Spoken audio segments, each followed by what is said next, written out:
Hi everyone, welcome to another episode of 8 Ounces of Inspiration. Today I have a very special guest. His name is Swapnil Gawande. He's the founder of DEESHA International Eye Banks.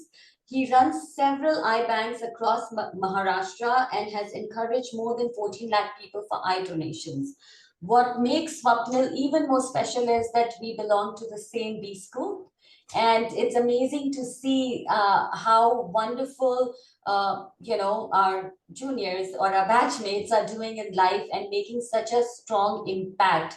I know we had a very special program at SPGen. It's called the DOCC program, where we have to take a social project and do. And I see a lot of graduating class at some point in their life moving towards understanding that it's not just about us and our well-being, but it's also about how we can make an impact, whether in our own small community or at a larger scale. Swapnil started way ahead of everyone else to make that impact at a very, very early age. So we are very proud of you, Swapnil.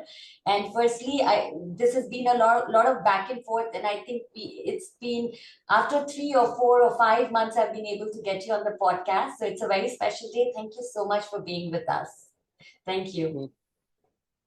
So Swapnil, we'll start with the questions. My first question to you immediately is, while most students after a B school degree, and that too from a very esteemed institution, have a vision or dream about joining a big corporate, making, the highest salary possible, traveling the world with their work, you decided to move forth with a vision that you had in your heart from a very early age, right?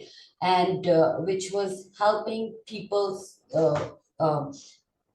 gain eyesight through eye donations, and helping. Yeah. So I want to ask you, how was it to be like walking or moving on the other side of the road when everyone is moving this way, you're going against the herd mentality? What did people ever question you, and what was the grit inside you? Thank you very much, Nidhi, first of all, for this session.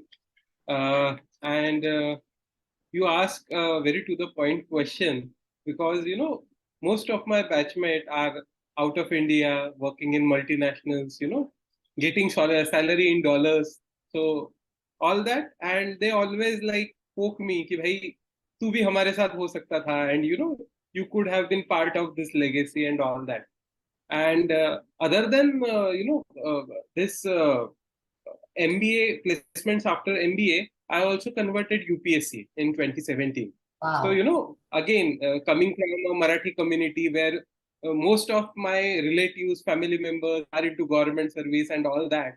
So they feel very proud if someone joins government and work for government and all Sure. that. So coming from that background and leaving that think कि ठीक है मुझे government job नहीं करना, that was something कि लोग बोलते थे तू मूर्ख है, all that. So this is how my journey look like. But before defining this, let me tell you that this work which currently we are doing, I'll not say I am doing because now it's a big team and we are all working together with a shared vision. But this work started when I was a teenager, and all this credit goes to music because I am a violinist. I am learning violin since childhood, and I met many beautiful people in my musical journey. Many of my friends were good singers. Few of them used to play another instrument. We had different kind of jugalbandis and all that, and I had a special bond with them. But few of them were visually impaired. Okay, and though they were like they had some reason for eyesight loss, but they were beautiful singer, musicians, and all that. And that triggered me कि okay, इनका अगर blindness हम ठीक कर सकते हैं तो क्यों ना करना है, right? If we can provide them some timely intervention, some treatment, so their blindness can be eliminated and they can see the world. So this inspired, and I remember delivering a first talk on eye donation when I was in 6th class. So I delivered first talk on 5th September, which was a Teachers' Day. And after Teachers' Day event, I tried to sensitize people towards the cause of eye donation. So this is how that journey started. And uh, you know I did MBA because I wanted to grow, this journey. I wanted to learn that art of, doing things properly, having that vision. So my sole motto of doing management education was for growing this work. And in between, like in our journey, we made several policy changes and all that. Because of that, I got an opportunity where government wanted me to be on board with them in bureaucracy. But my vision was very clear. Okay, what I wanted to do in life was very clear to me. That's why I humbly denied that opportunity, even placements in multinational after my MBA, and I decided to continue my path of gifting eyesight to people. Wow. You know, it's just so brilliant and it's giving me goosebumps just like listening to you. What I'm loving what you said just now, that I wanted to do an MBA because I wanted to run my entire vision in a very methodical way. Right. So usually people say MBA, or when you go for further studies, it's only because you want to do better in your career, you want to make more money. And I think that point is so relevant, that no matter what you want to do in life, right, whether you want to just start a gardening business because you're passionate about gardening, or whether you want to do something that you're doing, an MBA or a higher education is more to give you a more global approach to how you can take your vision throughout the world. And I think that's what you have done brilliantly. I know that there were a lot of challenges in your journey, starting initially, and things didn't come so easy. And of course, that would have also made you question, or not you, but maybe sometimes when we sit, we think like, am I on the right path? Did I do the right thing? Where will the money come from? Obviously, there must be a certain expectation from our own self of sustenance, right? Some livelihood that we also want to do. So my first one is, how did you get your first sort of a opening, where you knew that, okay, this is going to take me now to my next door, my next path to where I belong. And two, when those thoughts came to you about that, you know, I see everyone, and it's very natural. I see everyone doing so well, buying big cars, living in luxury or comforts. I could have had the same. So here's my vision, and I believe in it. But it's also so many challenges are coming. Did that question ever come to you, or did a thought come to you that I should quit and maybe come back to it later? Okay. So, Nidhi, I guess you are in also the same boat where, we are running our own shows. So this is a very common question everyone faces when, we decide our own route of doing things, or our own passion, to follow our own passion. So this is a very common question. And I have been in this journey for almost 17 years now. But many a times, ऐसा हो जाता है कि रात को सोते वक्त I decide कि कल से सब बंद, and next day I start again. Okay, so but uski piche bhi reasons hai, because what happens, like you asked me the first question ki kaise start hua, what was the point. uh, I remember on 31st March 2007, so I was creating awareness for people to donate eye and all that. One incident happened where my father's friend, his son was 23-year-old, and he died in a road accident on 31st night in 2007. Uh, uh, you know, the family was under, their circumstances can't be, expressed in words. We understand when someone is losing his or her 23-year-old son. So, but we tried to convince that family, and that family said, okay, though our son has gone, but it may lead to vision for two people. So they agreed. And that time I realized that my city, I am based out of Amravati in Maharashtra, and it's a divisional district, headquarter for 5 districts of the state. And in 2007, there was not a functional eye bank. The nearest possible eye bank was in Nagpur, which is considered as a central location of the country. And it was almost 150 kilometers apart. As we have to complete this eye donation procedure within 6 hours after death, and the nearest possible eye bank was located five hours, apart. So it was practically impossible to donate, eye of that deceased person. And because of that, we were unable to do that eye donation. And that was a big regret and guilt.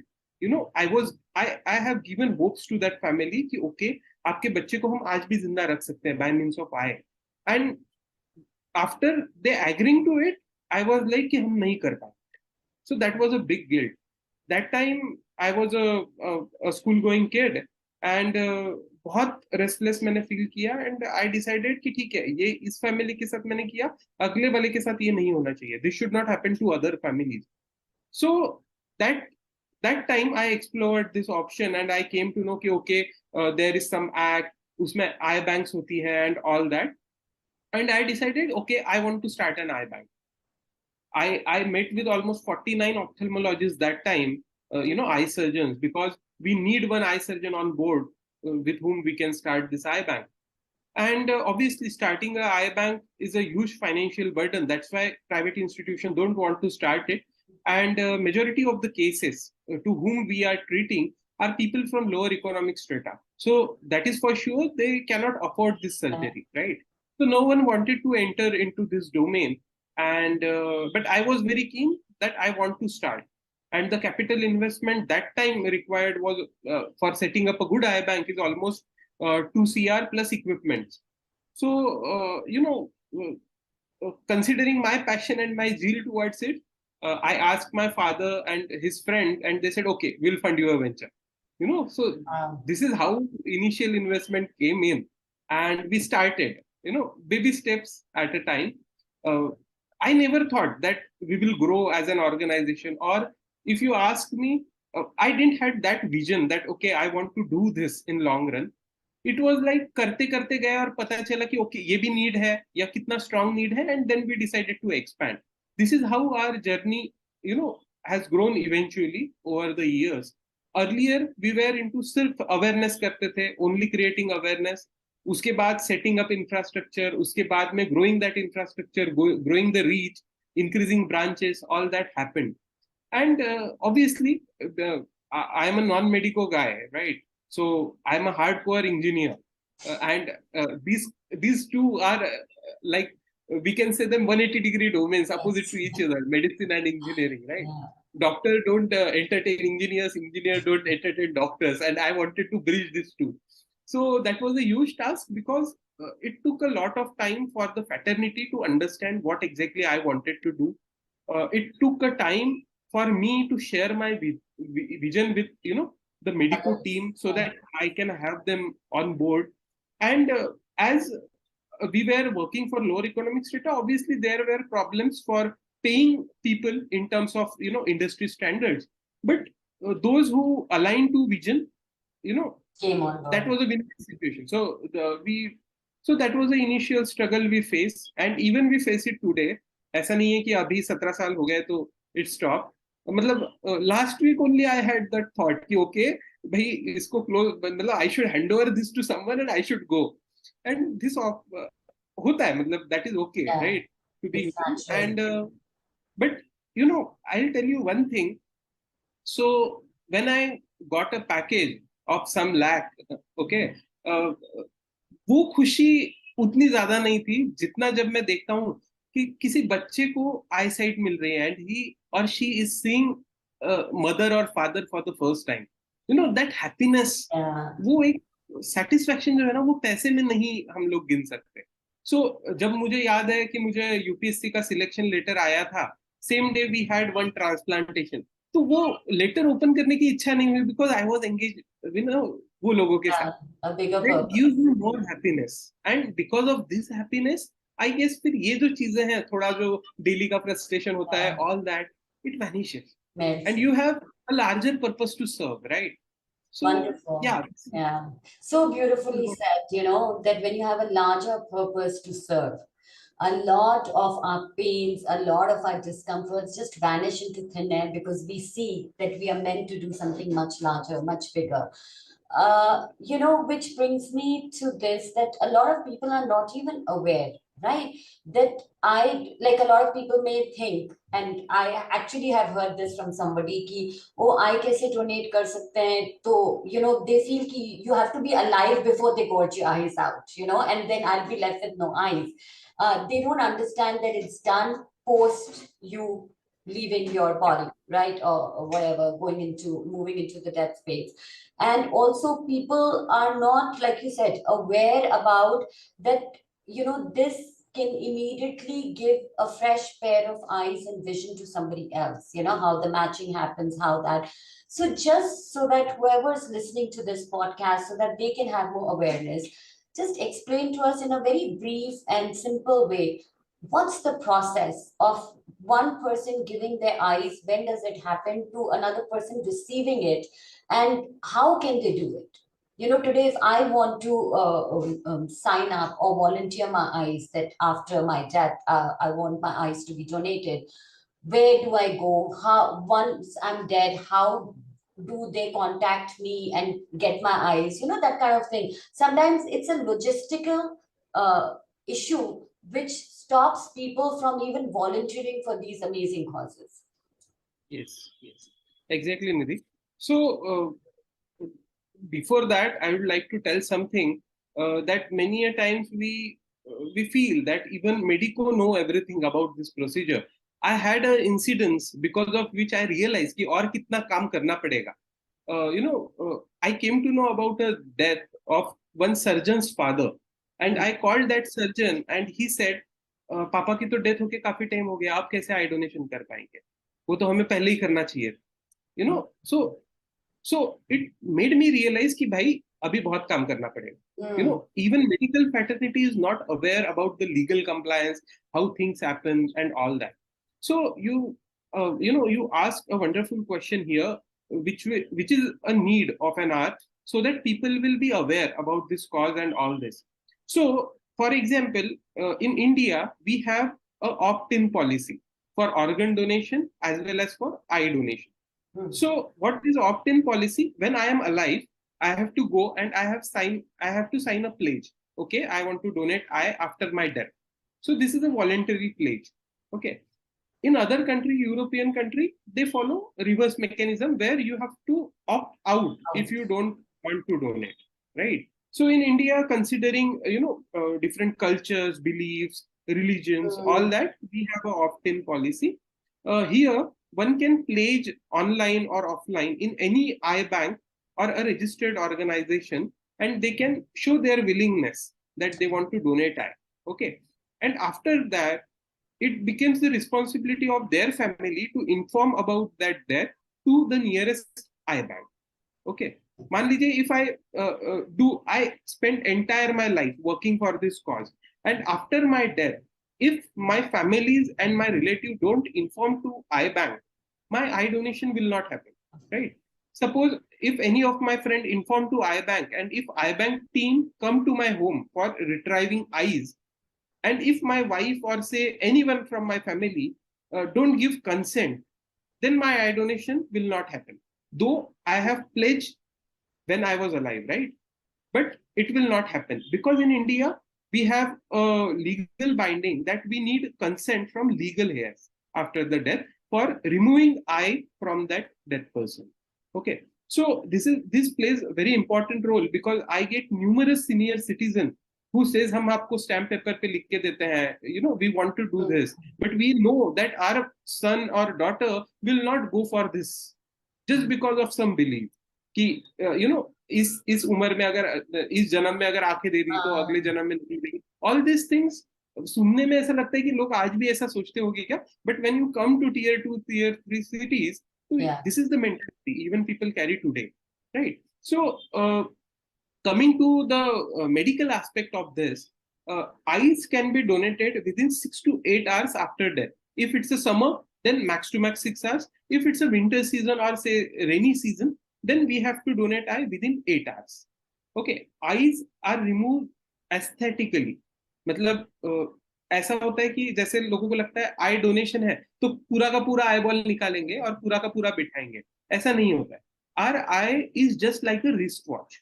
Wrist watch के ऊपर एक glass लगा हुआ होता है, right? Glass के नीचे एक डायल होता है जिसपे नंबर्स है, उसके नीचे एक मशीन होती है जो हमारे रिस्ट वॉच के हैंड्स को रोटेट करती है, और एक सेल होता है। सेम आई में भी आपके एक ऊपर कॉर्निया लगा होता है, उसके नीचे लेंस होता है, लेंस यानी the black part, black circle, that is called as lens. उसके नीचे आपका रेटिना होता है, just like the machine of a clock, और उसके नीचे एक ऑप्टिक नर्व होती है जो आंखों को दिमाग से कनेक्ट करती है। That's a two way cable which received information from eye and send it to brain and take energy from the brain so that I can function, right? If any of the parts of this entire eye कोई भी अगर damage हो जाता है तो it will lead to blindness. Okay, so what we do, for example, cataract, which is a well-known cause of blindness, leading cause of blindness. Cataract में आपका जो लेंस होता है, the black part, that is changed. ठीक है, उसमें एक artificial lens को डाला जाता है, जस्ट लाइक डायल बदल रहे हैं आप क्लॉक का, राइट? उसके ऊपर जो कांच लगा होता है, which is called as cornea, that we can not manufacture anywhere, वो आर्टिफिशियली नहीं बन सकता है। So what we do, we extract that cornea from a dead body and we transplant it to needy. So exactly what we are doing is we are transplanting just the glass of that clock, right? It has nothing to do with entire eyeball, right?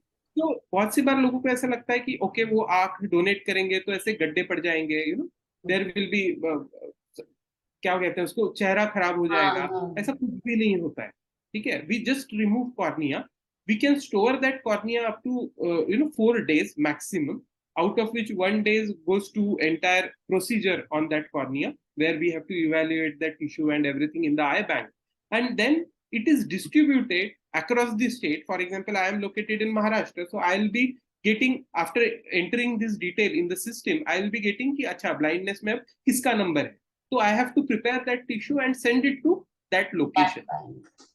Yes, and एक आंख एक व्यक्ति को जाता है, मतलब if one person is donating, then 2 corneal blinds will get this eyesight.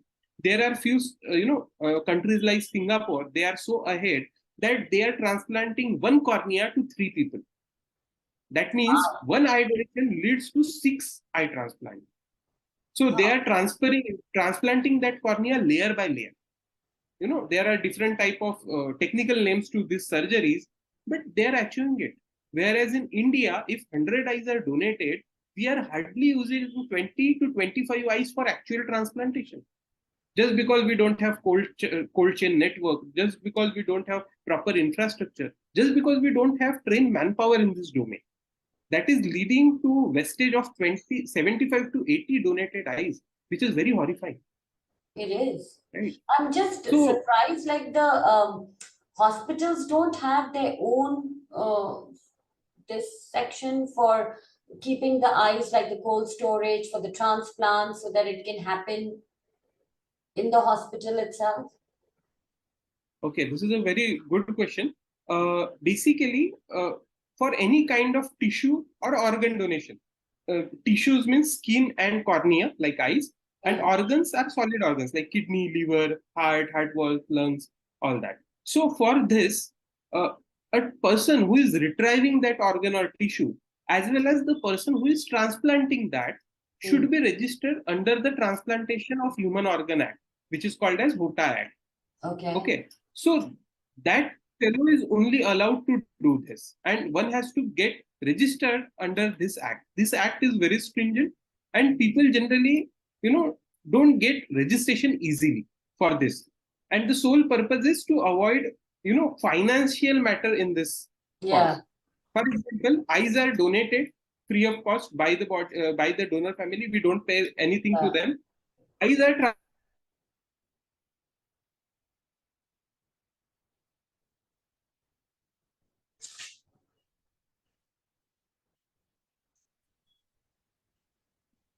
Hello? Yeah, eyes are transplanted.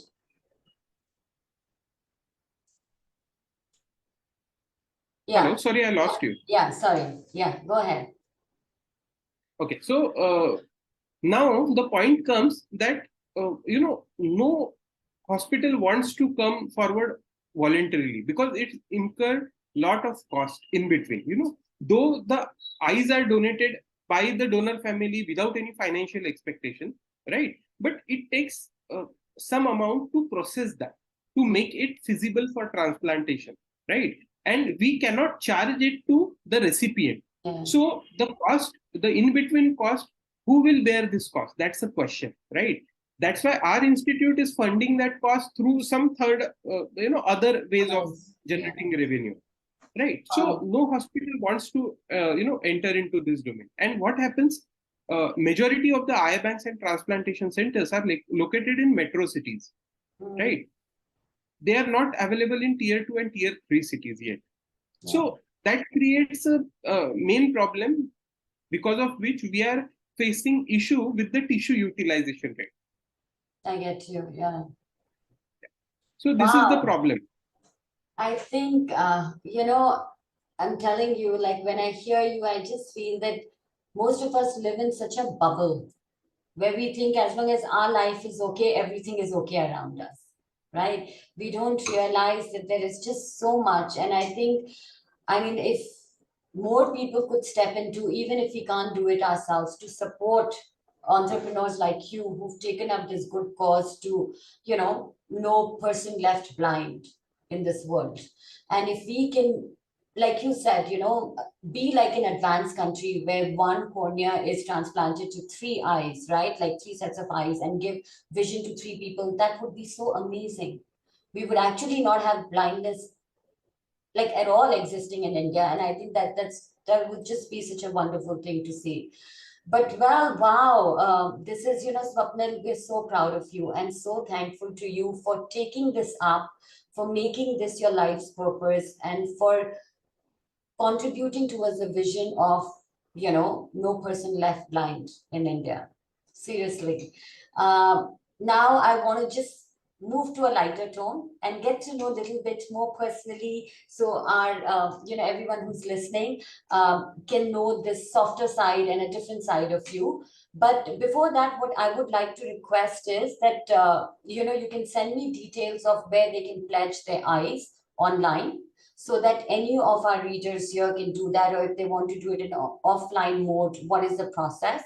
Two, if they want to pledge it with your with DEESHA Group, but would that make them also accessible to go to the nearest eye bank near them and still be able to donate, or would they have to look for a DEESHA, eye camp and then only go there? And also that, any support that you need, if there's any donation link that you have where our readers can, be motivated and donate to the great cause, that'll be wonderful. Do share it so we can, help you as much as possible in our own little way. Definitely. So now coming to a more personal side of you, I'm going to ask you for some questions.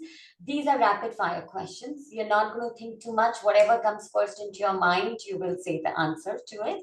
So your favorite color?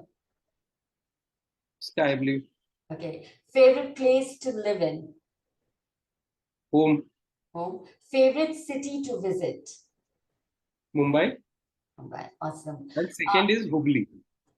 Gobli. Yeah. Wow, I haven't even heard of that city. Okay, Hubli is in Karnataka. Achha, Hubli, sorry, I heard Gobli. Sorry, Hubli. Yeah. Okay, yes, I've heard of that one.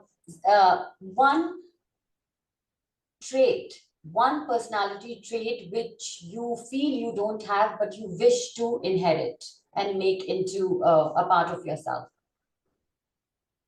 One personality trait. You don't have, but you wish to have. Maybe a leadership skill, I don't know.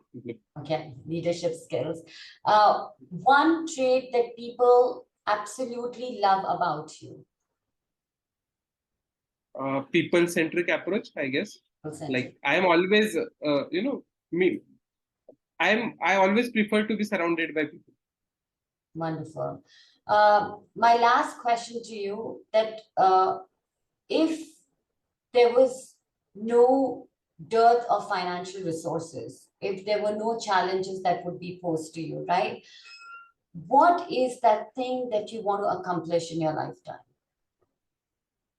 I want to provide eye care facility to the remotest person. I want to make it available. to the remotest person. Obviously, the people who are living in cities and all that will get the best of it. But the last person will also be, getting that kind of service. This is my dream.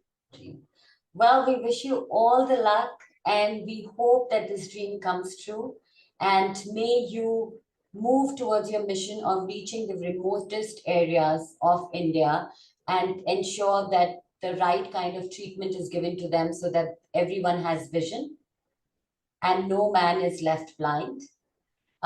Thank you so much for being on this podcast, for sharing your inspirational journey, and for inspiring a lot of the younger generation to hear you and feel that, if they want to do something which is out of the ordinary, even though it may be different from what their neighbors or the batchmates are doing, and it's a road less traveled, it's absolutely very courageous to walk that path, and ultimately they will find that road to success because that will be very, very fulfilling because it has a larger purpose.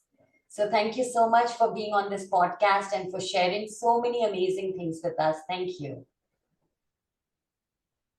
Thank you. Thank you very much, Nidhi. You are really doing a wonderful job. Keep doing it. Thank you. Thank you.